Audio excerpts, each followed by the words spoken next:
जर नौबत येत असेल तर याच्या मागचं सर्वात महत्वाचं कारण म्हणजे एनटीएची जी नीटची परीक्षा पद्धती घेण्याची सिस्टम आहे त्याविषयीचा असणारा रोष, त्याविषयीचा लोकांच्या मनामध्ये असणारा राग, त्यामध्ये होणारा भ्रष्टाचार.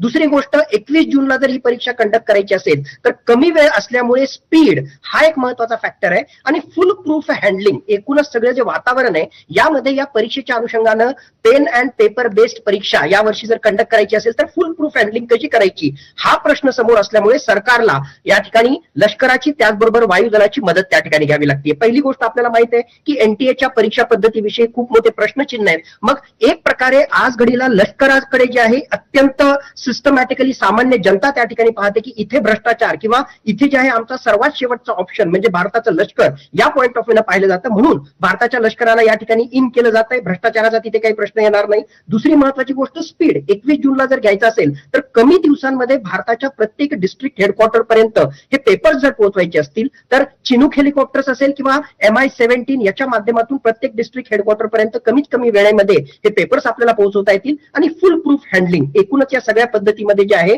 ज्या प्रकारचे लॉजिस्टिक कन्स्ट्रेंट्स होते, 21 जूनला पावसाळा सुरू होईल, हिमाचल प्रदेश असेल, जम्मू काश्मीर असेल, नॉर्थ ईस्टर्न स्टेट्स असतील, इथे इन्क्लेमेंट वेदर असल्यामुळे त्याला जर टॅकल करायचं असेल तर एअरफोर्सचा जो आहे नक्कीच महत्वाचा रोल असेल. तुम्ही पहिली प्रतिक्रिया विचारली, माझ्या मते सरकारने एक पाऊल पुढे घेतलेलं आहे. पण प्रत्येक जनतेच्या मनामध्ये हा बेसिक प्रश्न आहे, खरोखरच नीटचा पेपर जर फुटत असेल तर एखाद्या क्लासचा संचालक, फक्त एखादा जो आहे पेपर सेटर हा पेपर त्या ठिकाणी फोडू शकत नाही. खरा जर कुठे घोळ असेल तर तो एनटीए मध्ये आहे. मग एनटीए मधला तुमचा जो मोल आहे, तुमचा जो अशा प्रकारचा जो आहे जो गद्दार आहे, त्या गद्दारला एक प्रकारे पकडण्यासाठी सरकारनं काही पाऊल उचलली का, हे सुद्धा तितकंच महत्वाचं आहे. मी एक स्वतः डॉक्टर आहे, मला ही सगळी सिस्टम त्या ठिकाणी माहित आहे. म्हणून अत्यंत जबाबदारीने मी ही विधान त्या ठिकाणी करतोय की अशा एखाद्या दोन व्यक्तीला किंवा ज्यानं पेपर विकत घेतला त्याला पकडून जो आहे तुम्हाला हा सगळा स्कॅम जो आहे किंवा माफियांना उघड करता येणार नाही. सतीश ढगे सर आपल्या सोबतच राहा. आता आपल्यासोबत आहेत काँग्रेसचे नेते हर्षवर्धन सपकाळ. हर्षवर्धन सपकाळजी, नीट परीक्षेसाठी आता थेट वायुदलाची मदत आणि आत्ताच आपण केंद्रीय मंत्र्यांचं इंटरव्ह्यू देखील पाहिला, एबीपी नेटवर्कशी त्यांनी संवाद साधला. या सगळ्या निर्णयाकडे आपण कसं पाहताय? जमिनीवरच्या व्यवस्थेवरच्या कोणत्याही माणसावर विश्वास सरकारचा राहिलेला नाही आणि जमिनीवरच्या माणसांचाही सरकारवर विश्वास राहिलेला नाही. आता हे ऐकावं ते नवलच आणि मोदी आहे तो मुमकिन आहे अशा पद्धतीमध्ये आता थेट हवेतून पेपर येणार याचा अर्थ व्यवस्था, अधिकारी, शासकीय यंत्रणा ही कुचकामी ठरते, याच्यावर शिक्कामोर्तब झालेला आहे. तर अशा प्रकारचे विचित्र आणि चर्चा होतील असे निर्णय घेऊन मुळात या परीक्षेमध्ये पेपर फोडणारे, विकणारे पकडले गेले, पण तो फोडणारे अजूनही फरार आहे, त्यांनाही वाचवण्याचा प्रयत्न आहे. हा यावर्षीचा पेपर जो फुटला ही पहिली वेळ नाही. यापूर्वी अगदी 70 वेळेस हा नीटचा पेपर फुटलेला आहे आणि 70 वेळेस फुटल्यानंतरही जशी क्लीन चिट दिल्या गेली होती तशाच प्रकारची क्लीन चिट याही वेळेस या आरोपीच्या निमित्तानं या पेपर फुटीतल्या आरोपींना दिल्या गेलेली आहे. आणि आजार एक आहे आणि औषधोपचार दुसरा चाललाय. वास्तविक पाहता यंत्रणा अशी असली पाहिजे की त्यामध्ये वतक असला पाहिजे आणि विमानाने पेपर येणे, हवेतून पेपर येणे हा काही त्याच्यावरचा इलाज नाही. हे अत्यंत हास्यास्पद अशा स्वरूपाचं एक सरकारने उचललेलं पाऊल आहे आणि हा देश आपला दिवाळखोरीकडे घेऊन जात आहेत याची चुणूक या निर्णयाच्या माध्यमातून कुठेतरी मिळालेली आहे. सपकाळजी, पण केंद्रीय मंत्री आता असं म्हणाले दोन गोष्टी. एक तर 22 जूनला परीक्षा आहे, त्यांच्या म्हणण्यानुसार वेळ कमी आहे, त्यामुळे वायुदलाची जी यंत्रणा आहे ती जास्ती फास्ट तिकडे पोहोचू शकेल, हा एक मुद्दा त्यांनी मांडला. दुसरा मुद्दा त्यांचा म्हणजे त्यावेळी पावसाळा सुरू असतो, तर त्या अनुषंगाने देखील वायुदल हे उपयुक्त ठरू शकतं आणि या दोन कारणांमुळे वायुदलाची मदत घेतोय आम्ही, असं त्यांचं म्हणणं आहे. त्यांनी दोन ज्या सबबी सांगितल्या हास्यास्पद आहे. जलद आणि उशिराचा विषय नाही. याच्या आधी नीटच्या परीक्षा होत होत्या, 14 पासून सातत्याने फुटण्याचे प्रकार समोर आलेले आहेत आणि विशिष्ट घरातील लोकांना करून ठेवलेली आहे. त्यामुळे हवेतून आणले काय, नेटवर पाठवले काय, रेल्वेने पाठवले काय, हा काही महत्वाचा मुद्दा नाही आहे.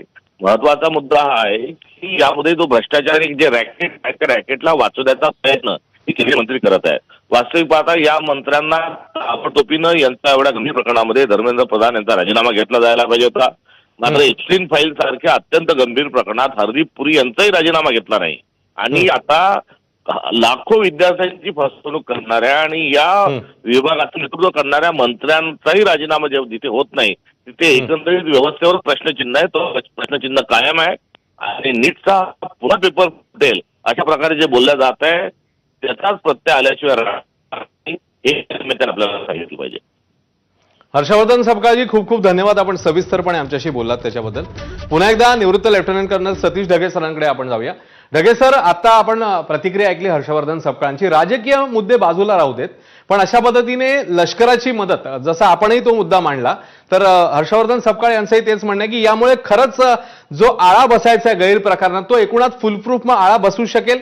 ह्या मूव्हमुळे हे पाऊल किती निर्णायक ठरू शकतं एकूणातच परीक्षा अतिशय काटेकोर आणि कडक पद्धतीने घेण्याच्या दृष्टीने? ढगे सर, आपण ऑब्जेक्टिव्हली याला असेस करू. पहिली गोष्ट नक्कीच सरकारच्या पद्धतीनं जर आपण पाहिलं तर आपल्याला स्पीड हासिल करायची असेल, सिक्युरिटी हासिल करायची असेल आणि फुल प्रूफ हँडलिंग करायची असेल तर हे एक पाऊल पुढे, याविषयी कुठल्याही कोणाच्याही मनामध्ये शंका नसावी. जसं पहिल्या प्रतिक्रियेमध्ये मी त्या ठिकाणी सांगितलं की 21 जून आहे, वेळ कमी आहे, भारत देश एवढा मोठा आहे आणि त्या ठिकाणी पावसाळा असल्यामुळे जे आहे एअरफोर्सची मदत घेणं एक प्रकारे विश्वासार्हता वाढवण्यासाठी, त्याचबरोबर जलद पोहोचवण्यासाठी हे फायद्याचं त्या ठिकाणी ठरेल. पण खरा मुद्दा हा आहे की लॉजिस्टिक मधला जो आहे तो एक प्रकारचा भ्रष्टाचार किंवा त्यामधले जे आहेत कन्स्ट्रेंट्स तुम्ही त्या ठिकाणी ओव्हरकम कराल.